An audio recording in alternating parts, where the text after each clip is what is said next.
Coming up, it's back to the future for Ipswich as a council committee gives a green light recommendation for a new two-screen drive-in, more than 50 years since the first Ipswich drive-in opened at Raceview. Jacko from the Lost Ipswich Facebook group joins me to reminisce about drive-ins. And council renews its door-to-door dog registration inspections after finding an average of 13.7% of dogs are not registered.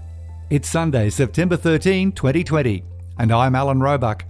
Welcome to Ipswich Today, which acknowledges the traditional custodians of the land on which it is produced and pays respects to elders past, present and emerging. This podcast is supported by Kinetics, people-powered web hosting trusted by Australian businesses since 1999.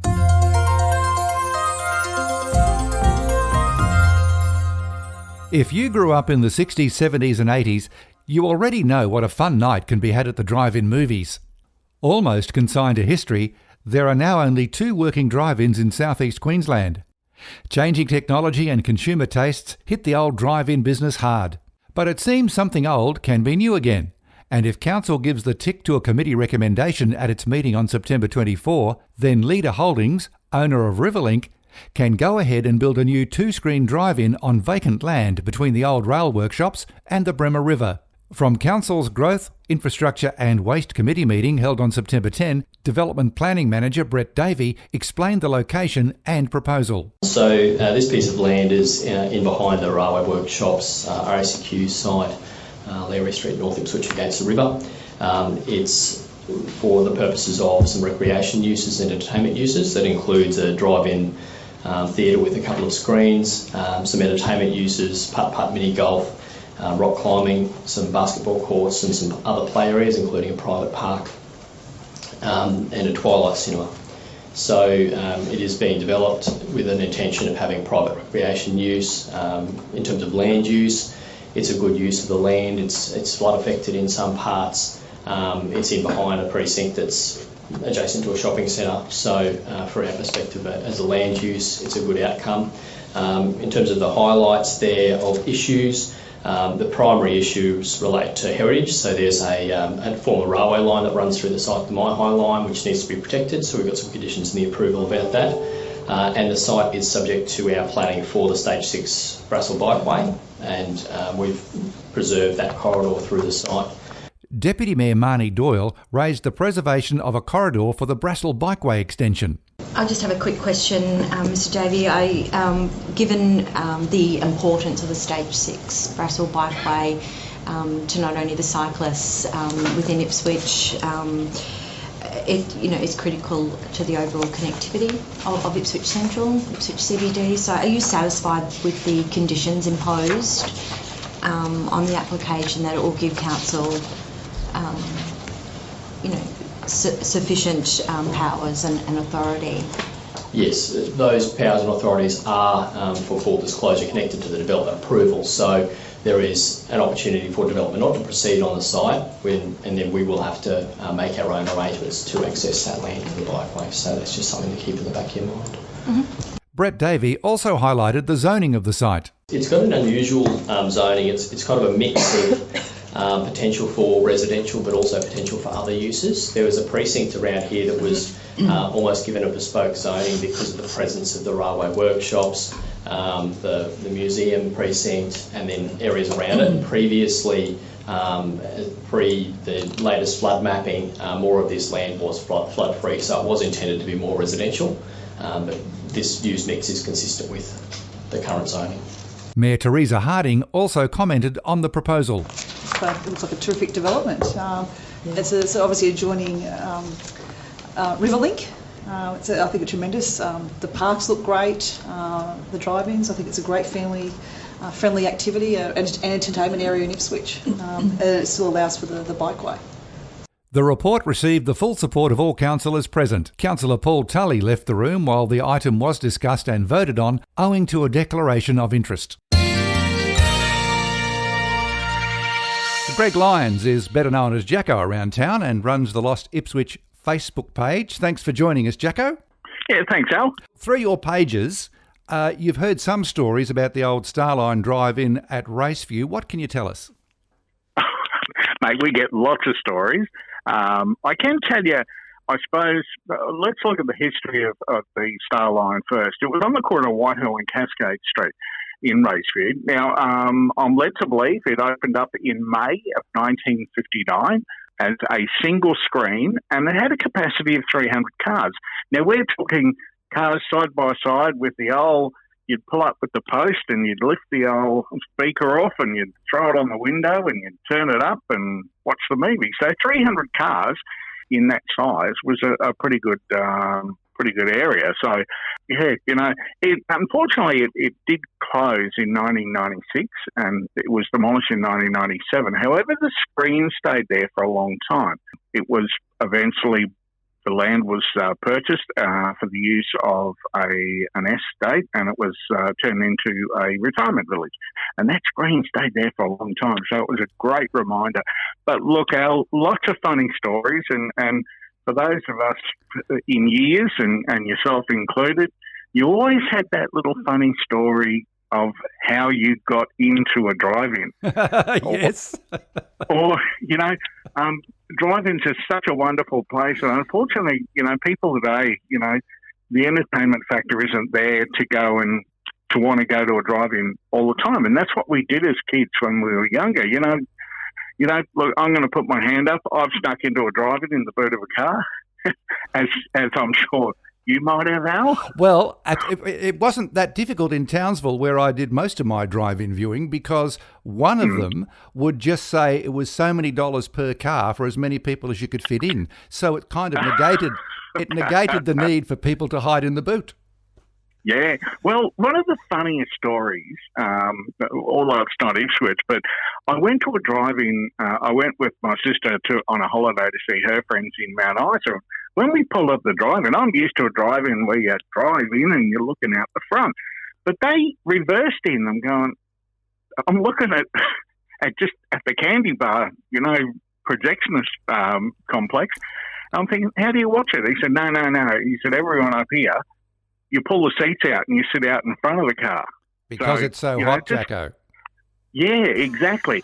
But, mate, getting back to the Ipswich one, there's some great stories of, people that went there, that they, it was one of the cinemas. And actually, I lived in Brisbane, and I used to go to a couple in Brisbane, but I actually came up to the Starlight. Heaven knows why. I suppose it was just, another excuse to go for a drive in a car and head up. But look, there's some funny little things. I believe the swing sets are still owned by members of Lost Ipswich, not necessarily. They were sold off, as a lot of gear was sold off when the drive-in closed. But the old Starline, it lives on in some way, shape or form in people's backyards. It seems, Jacko, there was something like up to 50 drive-ins in Queensland.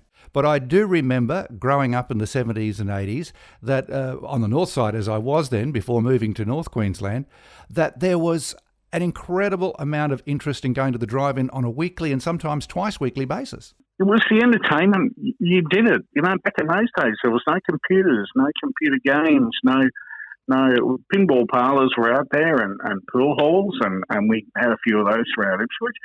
Everyone went to a drive-in. It was your Friday, Saturday night entertainment. You also mentioned briefly the Mount Isa drive-in. And yeah. Yes, the heat of the night forced people out of their cars. Yeah. Plus, that particular drive-in was designed with a very big outdoor seating area near the cafeteria to cope with that. And I can actually go the opposite to that. There was a drive-in in Warwick I used to go to, and it had heaters, and I think it advertised itself as the only drive-in with heaters. You want to know how they did it?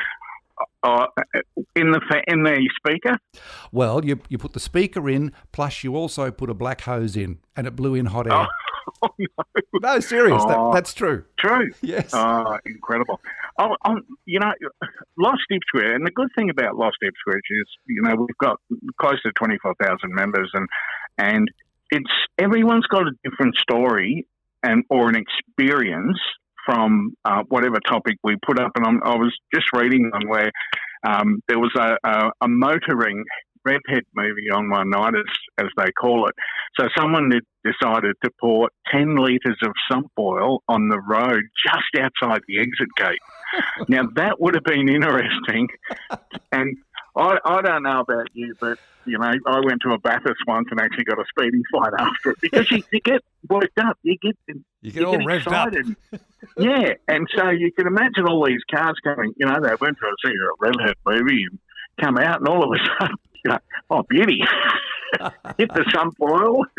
And you can make a lot of noise. You know, funny stories. Yes, indeed. Well, I think this might create a new round of funny stories on your Lost Ipswich page, Jacko, because I think the timing of this development in North Ipswich is quite incredible because the application was put in before COVID.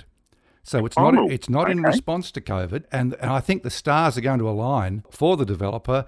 And I can't see it not being successful because A, you've got your social distancing built in. B, it's going to have some other supporting entertainment on site. So we can only hope that it goes gangbusters. But I think we should also mention Pastor Fred at the Tivoli Drive-In, who has done an amazing job to resurrect the old Tivoli. And it's specifically focusing on family movies. So I'd imagine that both of the drive-in complexes will complement each other. Yeah, look, I'm sure they will. You know, like you mentioned, Pastor Fred, he does such a great job, and I've had a lot of involvement with him and his organisation out there and through work and that. And they do a fantastic job for the community and for the family. So it's really good to see. And as you say, you know, they could complement each other. But I do have one request. Yes. That for the developers, they should read our Lost Ipswich page on drive-ins, because one of the things that a lot of people said is with the Star Line is they used to jump over the fence or go under the fence and sit in the cafeteria and watch free movies. No names mentioned. Wasn't me. So look, that's just a warning for the new developers. Have a nice high fence. I'm sure they've taken note. And on that note, Greg Jacko Lyons, thanks so much for joining Ipswich today. Hey, that's all right, Alan. Thanks very much. You're doing a great job.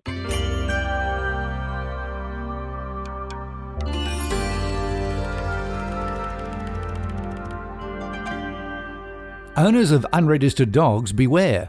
Council is planning to recommence door-to-door inspections after a report presented last week was endorsed for formal council approval later this month.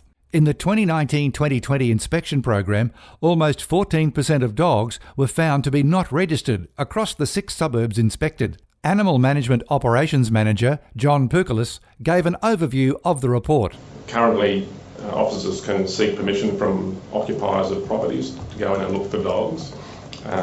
This program, authorised by council, gives additional powers to officers to actually enter the property to look for dogs.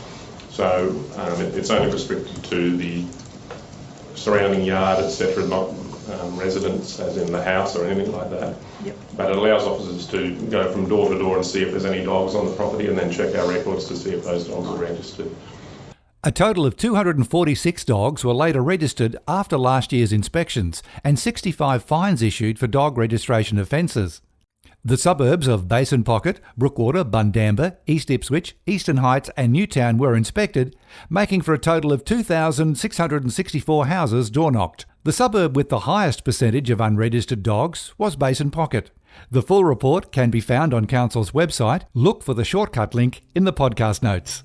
The 2021 inspections start February 1st.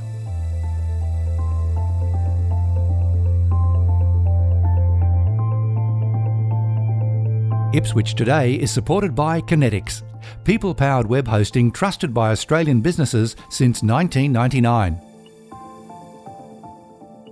You can subscribe for free and share this podcast from your favourite app, including iHeartRadio, or play Ipswich Today from your smart speaker. Suggestions are welcome for future interviews and topics.